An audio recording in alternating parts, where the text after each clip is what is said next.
अनिल वाघ आणि त्यांचं डीबी ब्रँचच्या लोकांना गोपनीय माहिती प्राप्त झालं होते. गोपनीय माहिती आधारित एक मोटरसायकलवरती 2 संशयित माणसाला अडवलं आणि 2 संशयित माणसाकडनं पूर्ण सर्च केल्यानंतर त्याच्याकडनं एक पिस्टल, देशी कट्टे आणि त्याच्यानंतर एक तलवार सुरुवातीला मिळाले होते.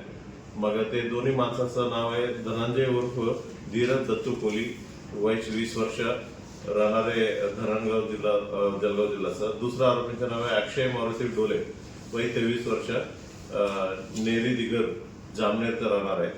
अशा 2 आरोपींना आज अधिक तपासामध्ये त्यांच्याकडे अजूनही एक पिस्टल आणि 7 तलवार जप्त करण्यात आलेले आहे. असं कुल सर्व मिळून 2 पिस्टल आणि 8 तलवार या दोन्ही आरोपींकडनं जप्त करण्यात आलेले आहे. विशेष म्हणजे हे जे धीरज आहे, म्हणजे याच्यापूर्वी रामानंद नगर पोलीस स्टेशनमध्ये एक मर्डर झालं होतं. महेंद्र सपकाले म्हणून एका युवक मयत झाला होते. त्याच्यामधलं मुख्य आरोपी होता, तेव्हापासून फरार होते. मग त्यांना आता ट्रेस आउट करून त्यांना अटक करण्यामध्ये जिल्हा पेठ पोलिसांना यश प्राप्त झालेलं आहे.